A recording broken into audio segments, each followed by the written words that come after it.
Welcome everyone. Today we're going to be talking about whiskey. We're going to be talking about Scotch, rye, and my personal favorite, as you can tell, bourbon. Today I'm hanging out with a few classics sitting in my personal collection, and we're going to talk about why different whiskeys are sold in different aisles. Up next on Fact Bites.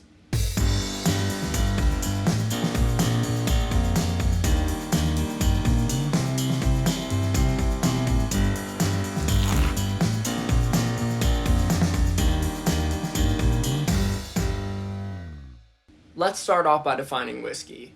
Bourbon, Scotch, and rye are all whiskeys, just specific types. American and Irish whiskeys are spelled with an EY, but Scottish, Japanese, and Canadian whiskeys are spelled with just a Y. The definition of whiskey is a spirit distilled from a malted grain. Most commonly, those grains are barley, corn, wheat, and rye. Bourbon, Scotch, and rye are all different kinds of whiskey. Whiskey is the umbrella term. There are also other types of whiskey beside these three. The most popular are Irish whiskey, Canadian whiskey, and Japanese whiskey. But let's stick to the three we're going to talk about today, starting with my obvious personal favorite, bourbon. The legal requirements for a whiskey to be bourbon are as follows. And yes, there are legal requirements for what makes bourbon bourbon. It is legally protected under Title 27 of the Code of Federal Regulations as acknowledged in 1964 by the U.S. Congress. Here are the guidelines. It must be produced in the United States. The fermented mash must be at least 51% corn. It must be aged in new charred oak containers. It must be distilled at no higher than 160 proof or 80% alcohol by volume. It must be barreled at no higher than 125 proof or 62.5 alcohol by volume. And it must be bottled at least 80 proof or 40% alcohol by volume. Bourbon does not have to be made in Kentucky. Those are all the requirements for bourbon, but there's also different types of bourbon. For a bourbon to be a straight bourbon, it has to be aged for at least 2 years, contain no added coloring, flavoring, or other spirits, and if not aged for 4 years, they must put the aging statement on the bottle. Now, for a bourbon to be a Kentucky straight bourbon whiskey, it has to adhere to all of the previous requirements and be aged in Kentucky for at least 1 year of its life. There are also blended bourbons, which may contain multiple bourbons, added colors, added flavors, but they must be at least 51% straight bourbon. And then there are single barrel bourbons, like this one here, which means that all of this bottle's contents came out of one single barrel. After all of those processes, you're left with a spirit that comes out tasting very sweet. The dominant flavors in bourbon are vanilla, caramel, and oak. Let's move on to rye whiskey. Rye has a lot of the same requirements as bourbon. It must be aged in new charred oak containers. It must be distilled at no higher than 160 proof or 80% alcohol by volume.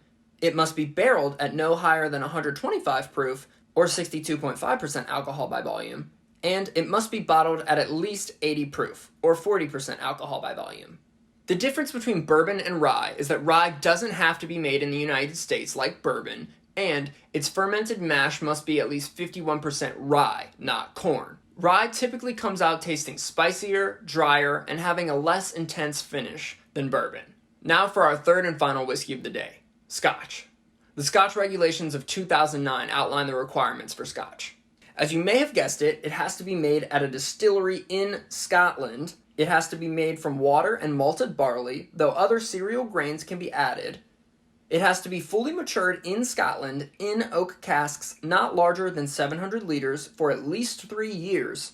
It has to retain the characteristics of its raw materials and maturing methods, aka it's got to smell and taste like Scotch. It cannot contain any added substances other than water and plain caramel coloring. And, like whiskey, it has to have a minimum proof of 80 or 40% ABV. Now, Scotch is going to be a little less sweet than bourbon, it's going to be a little brighter, and it's going to be oakier. For the Scotch to qualify as a single malt, it has to be made entirely at one distillery. It has to be grown, fermented, distilled, and bottled in one distillery. If it contains any grains not grown or malted at that distillery, that would be known as a single grain Scotch. Blends can be more than one Scotch whiskey blended together, such as Johnnie Walker. The beauty of Scotch is that there are 5 different regions of Scotland that all produce very different tasting whiskies, all made in very different ways. It can be a lot of fun to try out those whiskeys and see what makes them different and what makes them similar.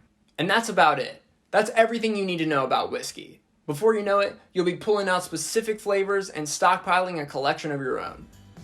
Thanks for tuning into this episode. Join us next time, as my colleague Julia and I will be doing a blind whiskey tasting and giving you some tips on how to enjoy these beverages.